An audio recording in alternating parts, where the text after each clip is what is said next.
Go. Take a seat. Keep it going for Alaa, Shehada! Woo! Woo! If you enjoy that, Alaa is going to be at the Edinburgh Fringe for all of August, and he will also be at the Bush Theatre with his show, The Horse of Janine, for the entirety of November and some of December. Once again for Alaa, please, everyone. Let's go! Woo! Here we go. And we're going to invite onto the stage the co-director and producer of Palestine Comedy Club, Charlotte Knowles. Woo!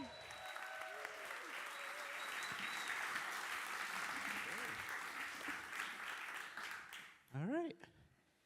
You're pretty good at that. That was absolutely fantastic. Thanks so much. Very interesting. Very interesting comedy. We were all very interested, and we will laugh next weekend. I mean, we can get right into it, but I think let's talk about the beginning. Let's talk about how Palestine Comedy Club came to be. There we go. How? Well, we started 2018, 7 years ago, when I more explored about myself, how much I love comedy and how much I wanted to invest comedy. And I didn't find really a big scene in Palestine around comedy. So that's why I came here to the UK. I met Charlotte and met Sam Beale, and we said we need a comedy club in Palestine. We need to let this scene grow up. Because we don't have this scene, we have some individual artists, comedians who's trying to do comedy, and we have a lot of great of them. But my idea was to create a circuit of comedy, kind of continuation, kind of a scene of comedy in Palestine. That's why we said, let's start with the Palestine Comedy Club, workshops, explore for comedy, find more comedians, and let's have some jokes. So that was the beginning. Amazing. And Charlotte, can you tell us about how that essentially came to be Palestine Comedy Club, the film? Yeah, absolutely. So Alaa and I met in London, actually. Alaa was doing a show which was with Sam Beale and with Mark Thomas, the British comedian. And I saw the show and had previously been working in Palestine, in Hebron, with human rights defenders, filming citizen journalists who were filming. And so I was really surprised when I saw the work that you guys had been doing in the Freedom Theatre, and you'd come to London, you were doing the show. And I really wanted to talk to you because immediately I realized comedy had the opportunity to do something that journalism was always going to struggle to do. You had the opportunity to tell a story in a way that was going to engage people, that was going to bring down barriers, that was going to invite people into a conversation, that was going to be accessible, and that was going to be also really true to your experience. And I thought, I have to be part of that in some way. I have to find out how I can support that. So we met, and and what I was really struck by when we chatted, Alaa was very suspicious of me at first. We met, and he was like this the whole time. And then he said, okay, yeah, sure, if you come to Palestine regularly, come to Janine next time. And I don't think you really thought I was going to show up. Yeah. And then me and my sister Libby, who edited the film, who's sat right there, went to Janine, and we met with you and some of the other comedians and asked you a bit more about what you were doing. And what struck me about it, and I think you see stand-up as a very Western construct, right? So I think the interpretation often is that you wanted to perform stand-up because you wanted to speak to the West. And that was not it at all. What I was really struck was how you wanted to use stand-up to be able to interact with other communities in Palestine that you had been cut off from, that you didn't know very well, and you wanted to use stand-up as a way of hearing their stories and hearing their lives and understanding what was going on in other parts of the West Bank. And so that was really exciting to me, and I wanted to be able to help and support in any way I could. And so that was how we came together, through that exploration of wanting to find those different voices and you wanting to do that through comedy. I think immediately the first question that comes to mind is, in that clip especially, we see like such a broad cast of characters, of comedians who are coming from all over Palestine. I just wanted to ask, like, why was it so important to you both to bring together comedians from many different backgrounds within Palestine for the tour? Well, first, this was in 2022, we started this creation. So why? Because we are in Palestine are so different. We came from totally different places. Because of the reality of the occupation, it divided the land and it created a lot of divisions and differences between the people. People who lives in Jerusalem, people who live in the West Bank, who lives in the 1948, the Syrian, the occupied Golan Heights. So because of the geography, because of the checkpoints, because of the complicated issues about the occupation, unfortunately, we have a lot of differences and we start to have a lot of judgments about ourselves. So here comedy comes, where we bring all these judgments, all these differences, and we put them together in front of us, in front of the people, and we start to have the discussion about it.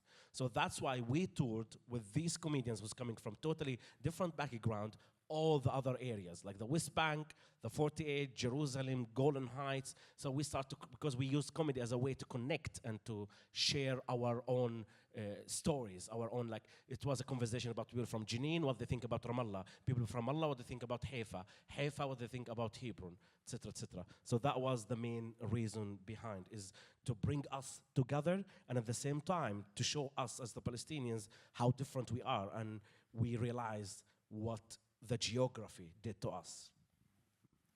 Brilliant. Thank you so much for sharing that. Charlotte, I wanted to ask, in light of that as well, obviously when you're sitting down to make a film about Palestine and comedy in Palestine, I don't think necessarily the first thing that comes to mind is like, yes, we are going to showcase the diversity of the different people that exist within. And so just for you coming into the project, what was that approach like for you?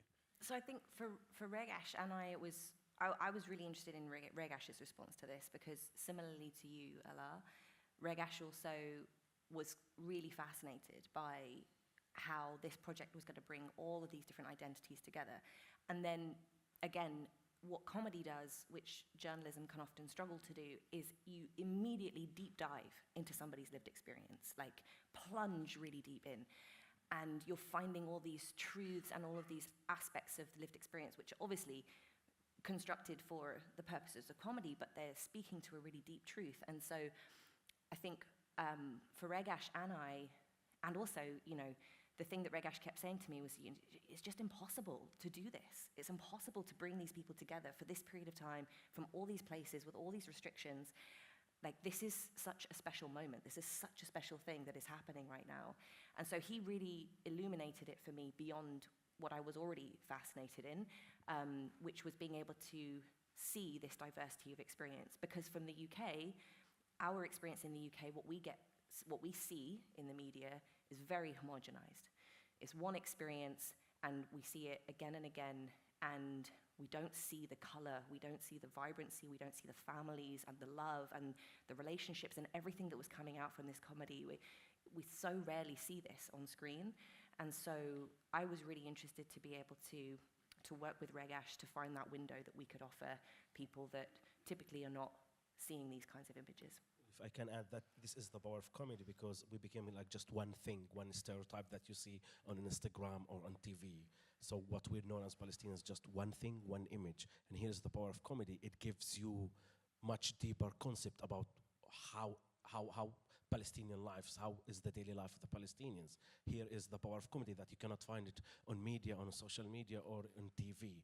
That's why we're really interested about comedy, because it lets you dive into our lives, on daily lives, and into our jokes. It brings the human side of us as Palestinians. For a second, like, what are the challenges of like doing the tour itself? Like, physically, how do Palestinians move from one place to another? Well, we need hours to explain this, because the reality is very much complicated, more than what do you hear or what do you see, and the practicality of it is really hard. I live in the West Bank, I live in Jenin. Just to move from Jenin to Nablus, I need to check all the WhatsApp groups, how many checkpoints do we have, and what mountain roads I need to take. And the normal way from Jenin to Nablus is just 40 minutes. But now it takes hours, because it's very difficult. This is, right now in the West Bank, we have 900 checkpoints. Like right now, in Jenin, in the towns, people do not leave. This is today. I just talked to my family.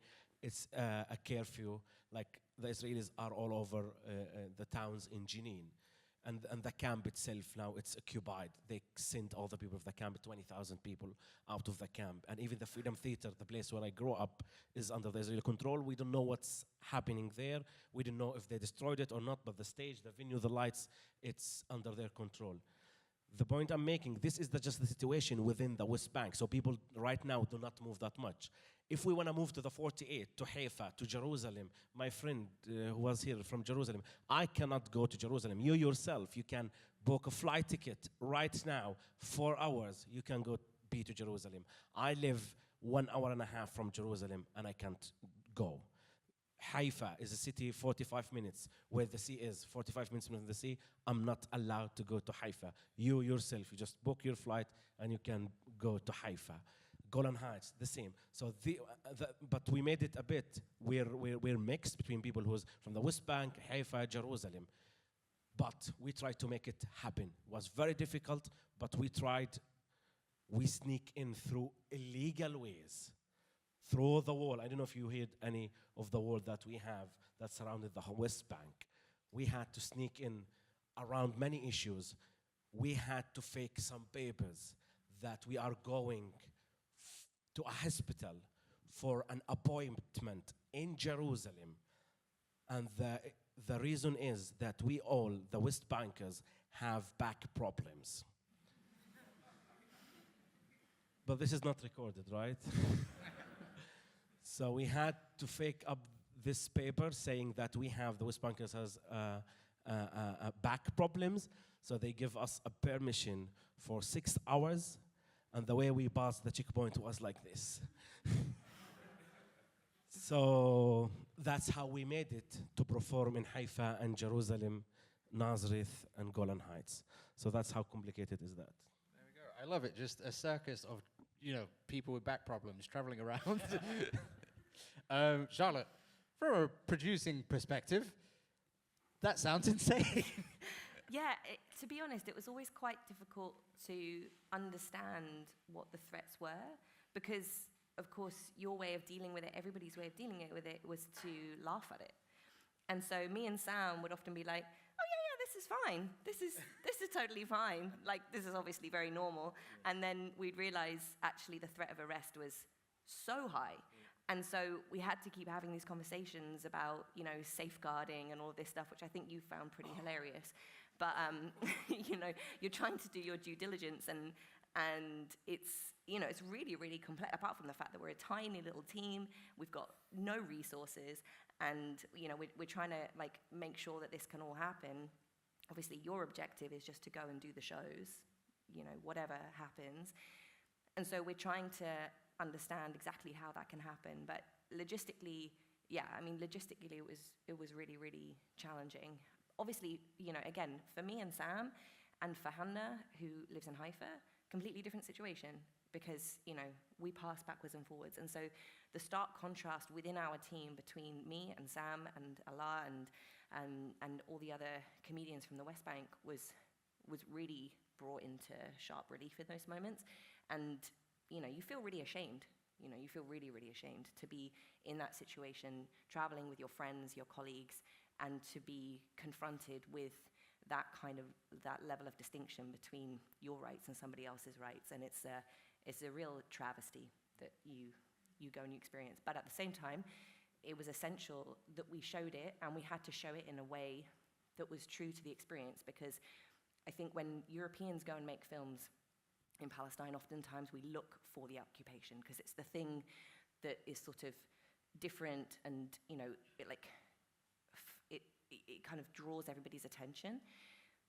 And obviously, for you, Alaa, moving around in the West Bank, you're trying to avoid the occupation at all costs. And if you have to interact with it, then you have to create these different ways of being able to get through it. And so, we didn't want the film to focus on that because the occupation is not the defining feature of the characters and the people and the stories that we were hearing.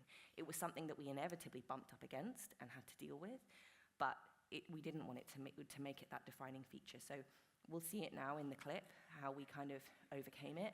And it's important, I think, for audiences to understand the degree to which it impacts, because that whole conversation around comic license and how you earn comic license, Of course, every comedian in the world deals with that. But if you're dealing with it in this situation with 900 checkpoints now, I mean, that's a completely different conversation. So in terms of content, in terms of logistics, in terms of everything, of course it impacted. And so from a storytelling perspective, we just had to be really mindful that it didn't just become like the sole focus, because that's not the defining feature of this story. Obviously, it's a very funny film. It's really, really funny. Everyone in it is very funny. Unfortunately, and like we should talk about this idea of Palestine Comedy Club reaching the world, particularly in this current moment, in the midst of what Amnesty International, the ICC, and the ICJ has described as a genocide.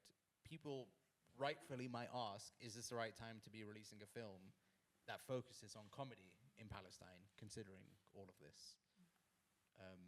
So for either of you, if you want to... Well, of course not. Yani, of course, it's a very hard days for all of us, as Palestinians. At the same time, that's who we are. Unfortunately, we're trying to reach the world and the people with all our forms and aspects and our own images. So we're trying to reach the international community. That's how sad reality is, because how much we need to work hard. We need to make you laugh, we need to make you cry, we need to make you everything, so you can understand the injustice that we are living under every day. This is the reality of Palestine. It's sad, it's funny, people make laugh in the dark days, because that's only the way how we can really survive. Otherwise, we're depressed, we're down, we cannot keep moving with our lives. Right now, I just called with my parents, they make fun of my brother, you know what I mean? They make fun of each other. Where there is, right now, there is a curfew, like there is nothing you can do, but still, we use humor by our nature in order for us to survive. So this is the reality that we are living under it, and we're trying to reach the people as much as we can, so we can open doors for the international community to please, like, can you please understand the injustice and how hard it is to live like that, and at the same time, it's very clear from everyone around the world, and still, you need to convince the people. It's nothing clear more than what you see every day on the media, but still, you need to work harder to convince people, you might do something, you might change something around you and highlight and talk about it. Very well put.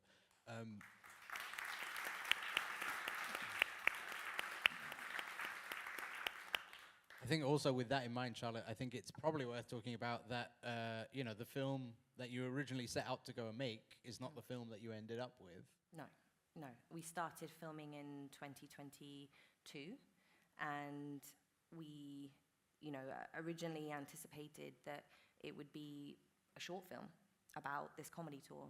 And then the tour, stand up, as we said, it's a Western construct. Western audiences respond to it really strongly. And the team started to get a lot more recognition. The tour, that original tour that we see in the film, it suddenly started to expand. They get invitations from all over Palestine, and then started to get invitations from the UK, from Counterpoints, who invited them to come and perform in London. Yep. And this was, both really exciting, I think, for you guys, and a challenge, because it was the first time that some of them would perform in English to a British audience at the Soho Theatre, no less, like a massive comedy venue, like an institution. And so, naturally, we followed the film there, and we thought, okay, this is, an amazing way to show that the comedy is kind of moving around the world, and we thought that would be the end of the film. And they arrived in London on October 7th, 2023. And that then created, obviously, a very in-depth discussion on, did you want to perform comedy anymore? Did you want to do it? Did you want to do the show? What was this film now that we'd made? And we suddenly had to, and also then, of course, we've established pretty firmly, I think, the logistical problems of traveling. Now the airspace was closed. So you had to stay in London, and we had to try and navigate those early days, trying to understand all of this, all of these questions about, was it appropriate? Was it the thing you wanted to do? And so a lot of conversations happened. And from our perspective as well, Regash and we had to really suddenly rethink, what were we doing? What was this story now? And ultimately, we established that if the comedians wanted to continue, we had to continue. The story had to continue because we had to be able to understand how this next phase was going to be navigated. But more importantly than anything, we had to ensure that if now the question of comedy as a means of survival was being tested to the very greatest possible extent it could be, then we had to understand how we could be part of telling that story and bringing it to an audience at a moment in which Palestinians were being so brutally dehumanized, and we felt we had an opportunity to show this extremely human story, and we felt really compelled to continue with it. I can't emphasize enough how much the film really delivers on that. The idea of essentially thinking, okay, this is going to be the end of our film, this is the big finale, everybody goes out and performs at this massive, iconic venue, and we all, sort of gallop off into the sunset, and then suddenly everything's turned upside down. There's no money left. The film's like, there's nothing left to make more of a film, No. and suddenly the entire film has to change. And yet you have pulled it off, and you have managed to deliver on that promise to sort of address the moment that exists now. I am just going to ask one more question, then we're going to go. We did start a little late, so the Q&A section is going to be a little bit shorter. But if anybody has questions, please do just scan and then ask your questions. It's going to be directly sent to my iPad over here, and we will ask. But before we do that, I just wanted to see, should we talk about the elephant in the room, which is that, one of the themes that has come up in the festival is a growing movement away from subject matter that is deemed politically inconvenient. How has that impacted on making this film? So many ways. I think, for me personally as a filmmaker, my background is, I used to work with the Centre for Investigative Journalism and Investigative Docs. That was like where I started. And then I ran the Independent Film Trust for a number of years and made a very conscious decision when we were there to try and commission and support projects that were sort of also banded politically inconvenient, or other funders or institutions weren't going to back. And so for me, it's not a new concept. And I think stories relating to Palestine are often at the very sharp end of this. And I think that obviously creates lots of challenges. However, I think we all, as artists, filmmakers, journalists, documentarians, media producers, whatever we consider ourselves, if we are not prepared to speak about this moment, which I personally feel is one of the most defining moments of our time, what are we doing? Seriously, what are we actually doing here?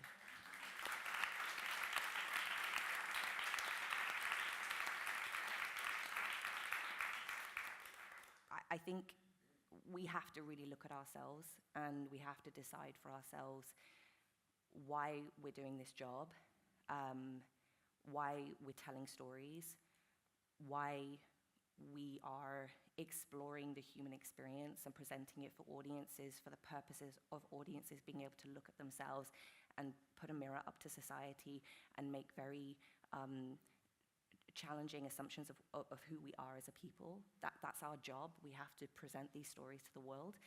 And if we start to cherry pick the lives that merit those spaces, then we have a massive problem. And I think as well, when it comes to comedy, just to kind of slightly relate back to the previous question, we can't show, obviously, the whole film, and so we can't show the conversations that we had about the fact that we couldn't feature comedians from Gaza in Palestine Comedy Club, as it currently is, for a number of reasons. Despite the fact that many comedians were reaching out to you and trying to say, when are you going to come here? We'd want to perform with you. And I think what's important about understanding the comedy aspect as well is that laughter, joy, the empowerment that comes from that, in terms of the media landscape, is often reserved for a very privileged number of people. And so I think it was also a very important aspect of what we were trying to do, was to be able to show another aspect of Palestinian society and to show aspects of life and culture and history and the richness of that entire tapestry, to give people an understanding of what we're losing right now. Every single day, we're losing this. Every day, we're losing these people, we're losing families, we're losing children, we're using all of this that we've seen, all this beauty, all this texture, all this life and laughter and love. We're losing it every single day. And so our film, yes, it's funny. You will come out entertained. I hope you will come out also changing your perspective on what you feel about Palestine and about your compulsion to do something. And I really hope that you write to your MP, or you support charities that are getting food on the ground, or doing something, because everyone in this room can do something. And it's really important that I think that we encourage people to feel empowered at a time when I think everybody is feeling so powerless. We have to feel like we can do something. We have to have hope to do something. And so, yeah, we have not had institutional support. I don't know whether we will. I hope we do. And I hope the broadcasters come out. This film has been made by people. It's been made by the partnerships we've been able to strike with people like you guys. Counterpoints, you were like the first in, right? Please go and find out about Counterpoints. They're the best people in the entire world. And that partnership was so important.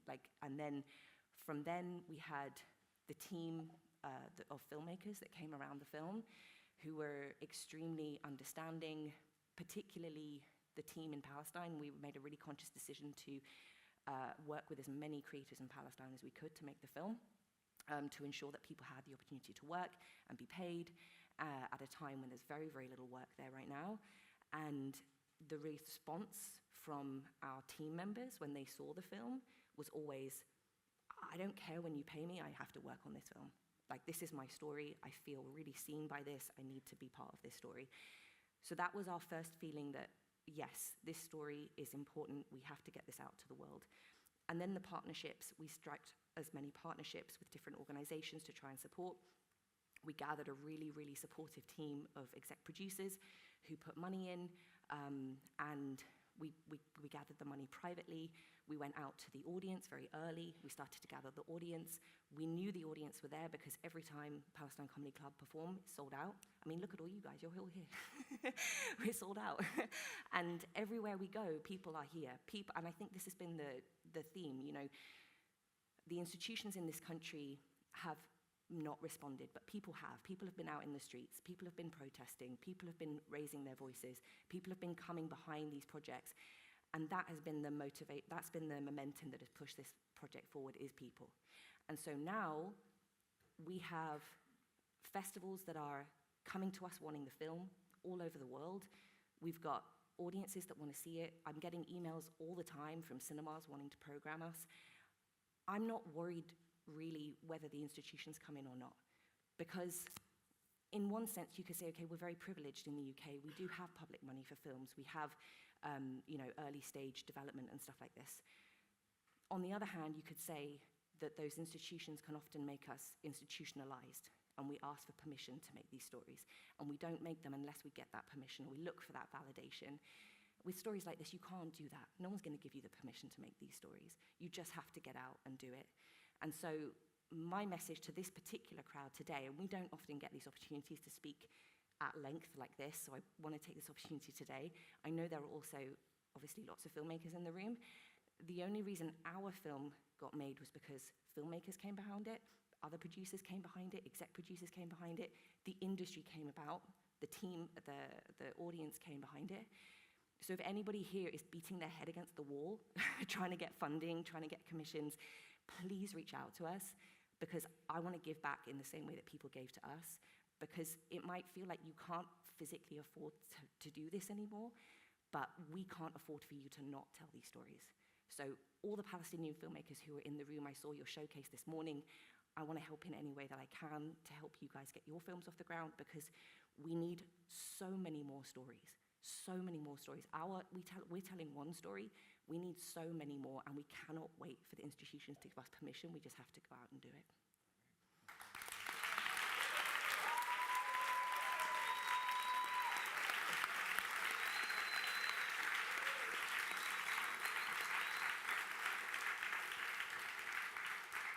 We're going to go out to audience questions in a second. I'm just going to give you some quick information about Counterpoints, because we are one of those people that will, if you come to us, we will help with your films. We, we were honored to be part of the process of coming on board with Palestine Comedy Club, and we've been working with them for years and years and years. So no matter how early in the process you are, please come find me afterwards. Send us an email, counterpoints.co.uk. Very easy to come find us.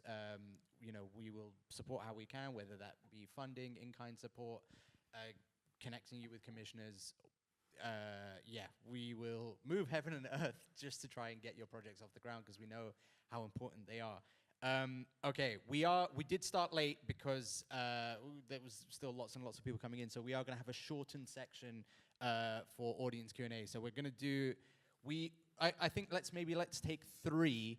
I think if anybody's got a question, we have a roaming mic, I believe, so if anybody has a question, they can put their hand up and ask, or we can kick off with this one that's been sent to my iPad, which is, what is the most effective thing we in the UK can do to help Palestine at the moment? Here we go. What to do to help Palestine? Well, I think the most important thing right now is to educate yourself about Palestine. Try to Google, to understand, talk to Palestinians. Don't just let the news pass your head. Just go farther, Google it, search it, talk to people from different backgrounds. Don't believe whatever you hear. Just go to demonstrations, write about it, have a conversation with your neighbor, look to the conservative white people who's going against. Just have a conversation, a discussion, find the truth, research about history, educate yourself. That's what we need, people with good education about Palestine, so you can stand in any conversation and any conversation happen with anyone. And invite me for more shows. So that's... So yeah, come. We're trying to also come as I'm performing the show, they can come and hear the stories around from Palestinians. So you really educate yourself about Palestine more and more. I also I completely forgot to mention, of course, but the both of you have some really important things coming up that we should really shout out about really quickly, which Alaa is going to the Edinburgh Fringe with his show, The Horse of Janine. He also has a full month-long run at the Bush Theatre for his show as well, which will be in November, which is absolutely fantastic. The film is also going to the Fringe. It's going to be at the Fringe. It's going to be, lots of special presentations. Nish Kumar will be hosting a screening of the film later in the year. All the shows sell out really, really quickly. So please grab your tickets as quickly as you can. Hopefully you come to Palestine after all of this shit happens, and my mom will feed you. So.